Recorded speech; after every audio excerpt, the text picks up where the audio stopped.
1 Coríntios, capítulo 15, amém? Logo antes de 2 Coríntios, se isso ajuda. Glória a Deus. Vamos para o versículo 12, amém? Louvado seja o nome do Senhor. Então vamos lá. Diz assim a palavra do Senhor.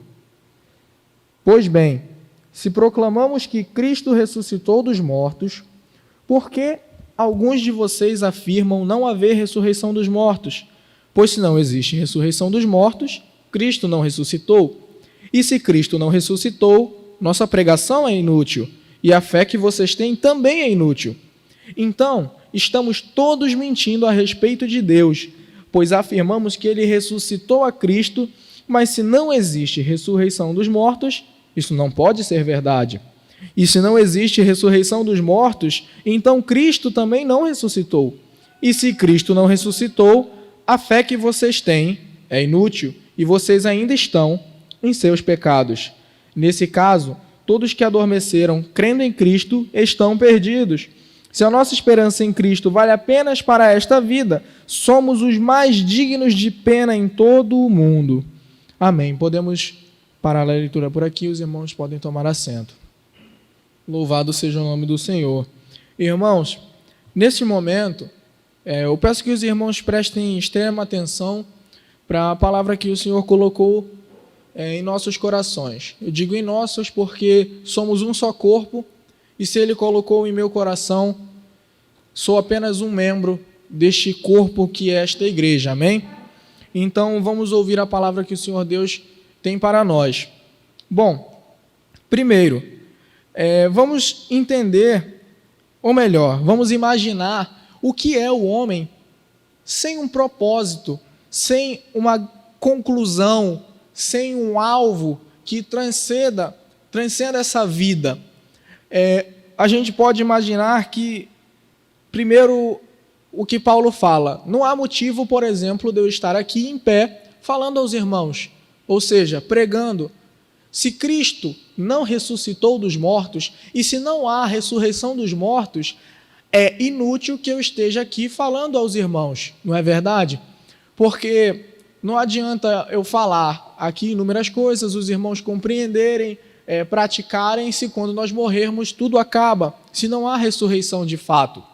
E a fé também se torna em vão. Não adianta nós crermos em Deus, nós orarmos em nossos lares, nós buscarmos o Senhor em nossas casas, tudo se torna em vão.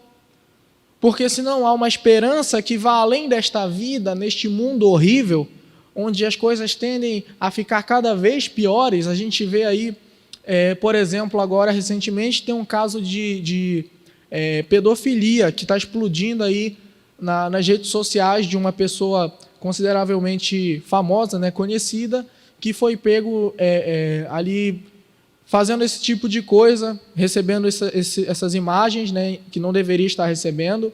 A gente tem aí assassinatos todo dia, a gente se já não passou, estamos perto de passar os 40 mil mortos por causa de um vírus que se espalhou aí pelo mundo, e nós estamos enfrentando as consequências disso, estamos todos separados aqui fisicamente para evitar qualquer tipo de contágio, e inúmeras outras desgraças que os irmãos podem listar aí, se lembrarem, podem ir falando. A gente tem as doenças, eu, por exemplo, estou com um dente aqui nascendo, uma afta, a língua doendo, e ainda está isso aqui também. Ou seja, se o mundo é sofrimento, é dor, é doença, é homem mau, porque a nossa natureza é pecadora, enfim, se não há algo maior do que isso, algo que supere este mundo horrendo, não há esperança, não há sentido na vida.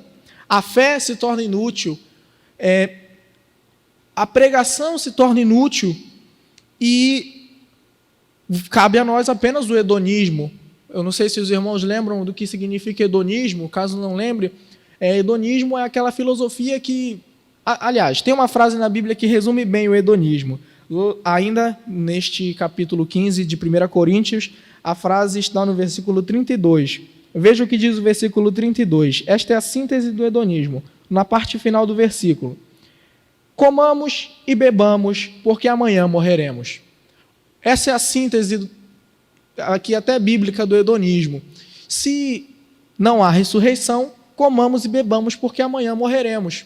se a gente não tem uma esperança eterna, uma esperança de ir além desta vida, onde nós somos pecadores, estamos num corpo corrupto, se não há algo além disso, comamos e bebamos, porque amanhã morreremos. Porque só nos resta os prazeres, a comida, a bebida, o sexo e por aí vai, e todos os outros prazeres que a gente pode ter nessa vida, é só isso que tem para a gente fazer, comer e beber, porque amanhã a gente morre. Então, se não há algo além disso, só nos resta o hedonismo. Comamos e bebamos, porque amanhã morreremos. Ou mesmo o niilismo, que diz que nada faz sentido, que tudo é uma mentira, nada faz sentido, a gente vai morrer, um dia o sol vai engolir a terra e etc. Só nos resta isso, se não há algo além disso. E a morte é o fim. Essa é a consequência de não haver uma ressurreição, de não haver uma esperança eterna. A morte se torna o fim. A gente está aqui vivendo, amanhã a gente pode ser atropelado por um carro, amanhã a gente pode ser infectado por um vírus, e eu posso fazer uma lista que vai até de manhã de possibilidades infindas do que pode acontecer com a gente para a gente morrer. Isso é o fim da nossa vida. A vida do ser humano em si, ela é efêmera. É como a erva do campo que hoje nasce, está lá bonita, e amanhã murcha, seca e morre. Então, se a nossa vida se resume a isso, a morte é o nosso fim. Acabou, a gente morre e acabou. Tudo que a gente fez na terra aí fica para outra pessoa. A pessoa que juntou um monte de dinheiro fica para o seu sucessor, ou alguém rouba, ou é destruído de alguma forma. A morte se torna o fim, caso não haja uma esperança eterna, uma esperança de redenção. Para o homem resta apenas a inutilidade da vida, a futilidade da vida e o fim de tudo sendo a morte.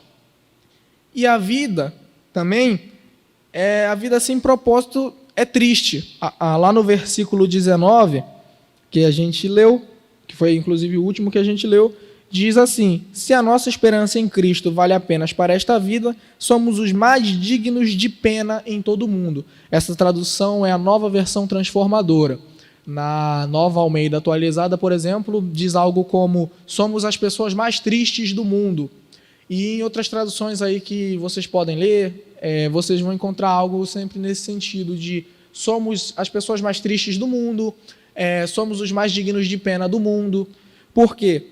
Porque se a vida não tem um propósito que transcenda este mundo caído e pecaminoso, a vida é triste. E se resume à tristeza. A gente pode comer algo que nos dá alegria, a gente pode ouvir uma música que nos dê um momento de alegria, mas isso não é alegria, isso não é felicidade, são apenas momentos. Porque a gente pode ter uma vida infeliz e em algum momento ter um pingo de prazer, um pingo de alegria. E a vida se torna somente isso. Gotas de felicidade, gotas de prazer que não duram, às vezes, nem 10 segundos. Então, a vida é triste quando não se tem um propósito maior.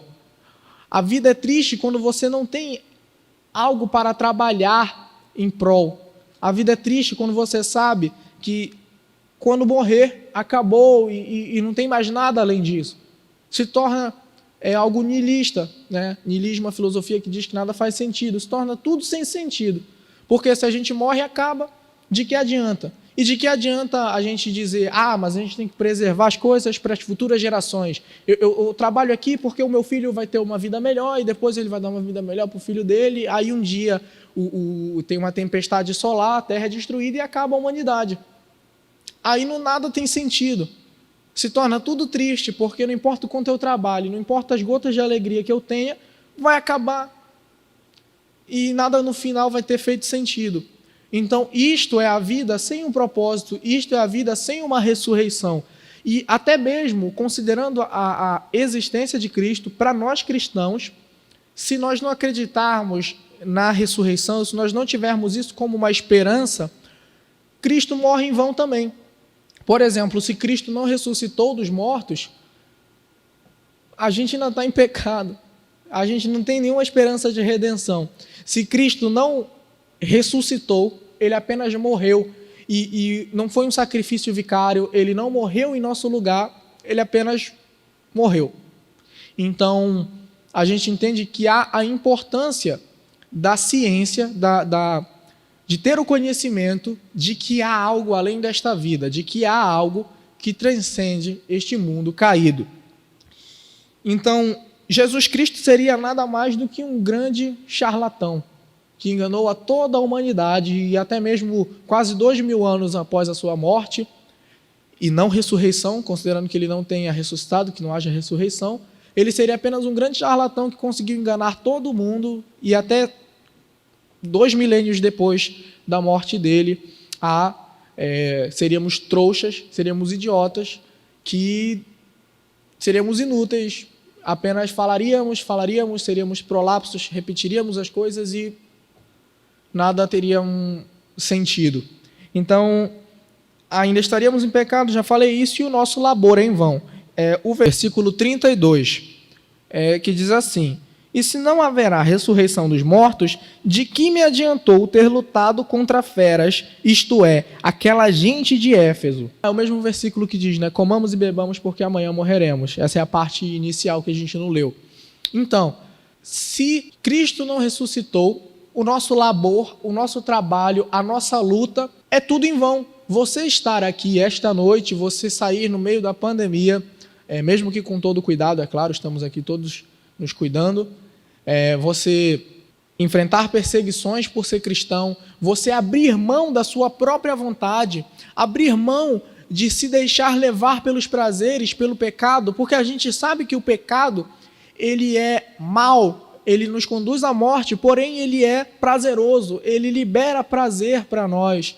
Tudo isso que nós lutamos para não nos deixar levar pelos prazeres do mundo, para enfrentarmos perseguições, e Paulo que diz que enfrentou feras em Éfeso, e ele diz que essas feras eram agentes de Éfeso, ou seja, as pessoas de Éfeso vieram para cima dele lá com muito ímpeto, com muita raiva, e Paulo, se você ver a história dele, inclusive a gente tem lá no nosso canal no YouTube, a gente fez a série de estudos sobre Paulo e as viagens missionárias. Se os irmãos não assistiram, pelo amor de Deus, assistam, que está muito bom e deu muito trabalho. E quando você vê a vida de Paulo e as viagens lá que ele fez, você vê que ele passou por muitas tribulações, por muitas pelejas. Então a gente está vendo essa carta que foi escrita por Paulo, provavelmente quando ele estava em Éfeso ainda. A gente vê ele falando isso aqui, então isso dá até um peso maior, dá mais autoridade. Ele falar que seria em vão o trabalho, porque quem mais trabalhou do que Paulo? Aqui, ele enfrentou os judeus. Por onde ele passava, tinha judeu querendo bater nele, prender ele. Inclusive, ele foi apedrejado e dado como morto, né? Para quem não leu ainda ou não lembra, estou lembrando dos irmãos, Paulo foi apedrejado e dado como morto. E aí ele não estava morto ou ressuscitou, né? A Bíblia diz que ele foi dado como morto, mas depois os discípulos foram ver e ele se levantou e entrou para a cidade. Paulo ele foi preso, no final do livro de Atos a gente vê essa narrativa, ele foi preso, ele foi ali, viajou para Roma, sofreu um naufrágio, foi picado por uma cobra, e enfim, sem falar na humilhação, nas pessoas xingando ele, gente indo para cima dele. Ele só não foi espancado e morto dentro do templo porque os judeus levavam a sério a questão de não derramar sangue no templo. Então eles queriam arrastar ele para fora da cidade e matar ele. Enfim, deu para entender que Paulo passou por maus bocados aí. Então Paulo, ele diz: e se não haverá ressurreição dos mortos, de que adiantou ter lutado contra feras, isto é, aquela gente de Éfeso? Se não há ressurreição, comamos e bebamos, porque amanhã morreremos. Então, a gente já viu até aqui que o homem sem um propósito maior, a pregação se torna inútil, a vida sem um propósito maior faz com que as pregações sejam inúteis, faz com que a fé seja em vão, faz com que o homem se afunde em hedonismo, ou seja, nos próprios prazeres, comer e beber, porque amanhã ele morre, e faz com que a morte seja o fim de todas as coisas, além de que deixa a vida triste. A vida sem propósito se torna triste e nós somos os mais dignos de pena no mundo. Então, o nosso labor, a nossa luta é tudo em vão. Não importa as tribulações, as pelejas que a gente passe, as perseguições, etc., etc., além de nos negarmos a nós mesmos, tudo isso se torna em vão. completamente em vão e sem sentido. Esta é a vida sem um propósito maior.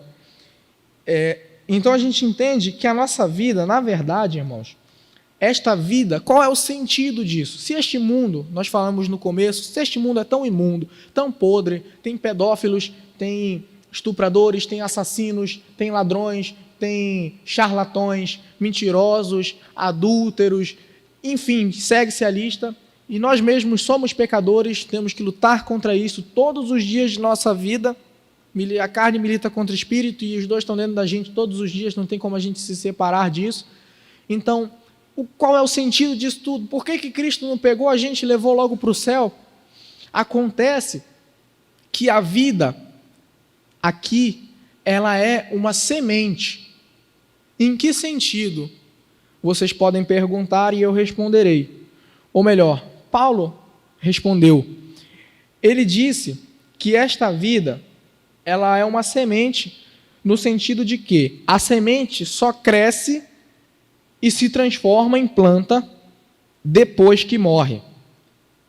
Ou seja, você pega lá deixa eu pensar aqui uma semente de feijão, né, um feijãozinho. Pega o feijão, você põe ele na terra, você vai observar que a semente ela se quebra e sai de dentro o broto. Então, quando a gente diz que a nossa vida é uma semente, a gente está dizendo que este corpo, que um dia será destruído, dará origem a algo maior, a algo melhor. Porque a gente não planta, por exemplo, se você vai plantar uma mangueira, você não pega uma mangueira e põe no chão. Você pega a semente, põe no chão e lá nasce a árvore. Quando você vai plantar a árvore, você não planta a árvore, você planta a semente que dará origem à árvore. Então a gente entende que a nossa vida é uma semente no sentido de que dará origem a algo maior, melhor, um corpo novo virá. É isso que a gente entende a partir dessa comparação com a semente. E então, nossa vida, ela se torna uma imagem do que virá. É um prefácio, ainda tem o resto do livro para a gente ver. É só um resuminho, uma imagem de um espelho sujo. Não é realmente o que virá no futuro, mas sim algo que precede o que de fato virá. O corpo corrupto, ou seja, este corpo, esta natureza, ela dará origem à incorrupção. Então a gente entende que da incorrupção nasce a incorruptibilidade. Do corpo corrupto nascerá o corpo incorruptível. Amém? Esta é a nossa esperança. Então a gente entende que esta vida, ela não é findada na morte. Há algo que vem além da morte, há algo que transcende este mundo. Então, esta vida se torna a semente da vida que virá. Se torna o prefácio do que virá. Então, a gente tem que observar que há um propósito, que a vida não é sem sentido. A gente tem um sentido. Porque um dia Deus encarnou-se. Deus veio à terra como um homem para morrer por nós, ou melhor, por nossas transgressões. Ele se fez o cordeiro. No Antigo Testamento, na Antiga Aliança, os judeus precisavam matar os animais que estariam morrendo pelos seus pecados. Matavam o cordeiro e diversos outros animais, inclusive, e o sacrificavam a Deus. Mas o sangue de cordeiro, se o sangue dos animais de alguma forma trazia uma redenção para o homem, que nós entendemos que não funcionava tão bem, porque se funcionasse bem a gente matava um cordeiro, um boi, um animal e acabou-se, encerrou-se, mas não funcionava, precisava-se continuar matando e matando e matando, e você lê o livro de Levíticos, parece um manual de açougue. Quando nós lemos a Bíblia e passamos por esta parte da lei, parece que nós estamos descrevendo a prática dos açougueiros. Ensina-se como se deve cortar o animal, qual parte tem que tirar, qual parte tem que colocar, depois queima uma fora do arraial, outra dentro do altar e por aí vai. Então, estes animais eram mortos para a remissão dos pecados dos judeus. do povo de Deus. Acontece que não era tão eficaz. O livro a Carta aos Hebreus, ela fala muito bem sobre isso, eu recomendo muito que os irmãos leiam. Falo isso porque é uma das minhas preferidas, mas entendemos que se o sangue de Cristo, ou melhor, se o sangue dos animais de alguma forma trazia uma remissão, era aceitável a Deus, quanto mais o sangue do seu próprio filho. E este homem, que também era Deus, não morreu em vão.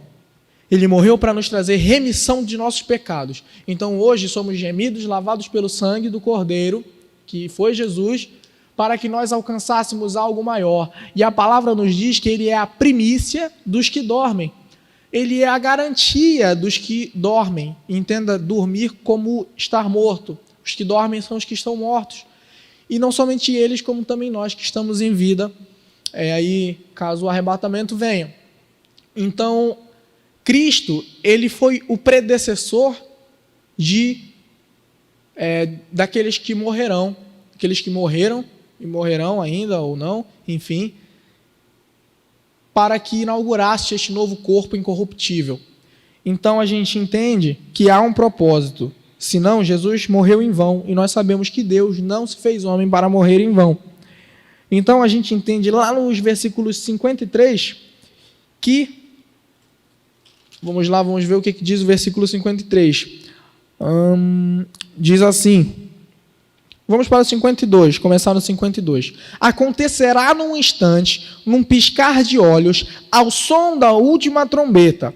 Pois quando a última trombeta soar, aqueles que morreram ressuscitarão, a fim de viver para sempre. E nós que estivermos vivos, também seremos transformados. 53. Pois nosso corpo mortal precisa ser transformado em um corpo imortal. Então, quando nosso corpo mortal tiver sido transformado em corpo imortal, se cumprirá a passagem das Escrituras que diz: a morte foi engolida pela vitória. Isso está lá em Isaías capítulo 25, versículo 8. Então, quando o nosso corpo mortal for transformado no imortal, aí se cumprirá a passagem que diz: a morte foi engolida pela vitória. Aí a morte terá sido destruída. A morte é o último inimigo que será destruído, e ela será destruída quando este corpo mortal for transformado no corpo incorruptível. Essa é a nossa esperança, meus irmãos. E esta mensagem tem um propósito de nos lembrar disso e nos incentivar de que nós temos um propósito que vai além desta vida efêmera, que vai além desta vida que finda num instante. Nós entendemos que quando nós morremos, nós temos algo que vai além, a ressurreição. Jesus Cristo morreu para ser a primícia dos que dormem, e nós teremos nosso corpo transformado. Se hoje nós sofremos com pecado dentro de nós, se hoje nós vemos tantas coisas horríveis mundo afora, quando nós ressuscitarmos, quando nós tivermos nosso corpo transformado, não mais veremos. A morte terá acabado. Será que a gente pode dizer que a morte terá morrido? Ou que a morte morrerá? Nós entendemos que se findará tudo isto que é mal, e o nosso corpo será transformado, e tudo isso, meus irmãos, pelo poder do sangue de Jesus Cristo, que nos restaurou, que nos remiu de nossos pecados e nos possibilitou recebermos este corpo que nós não merecemos, nós não mereceremos, mas enfim estaremos renovados naquele corpo. Então, o nosso corpo corruptível, o nosso corpo corrupto, será revestido da incorruptibilidade.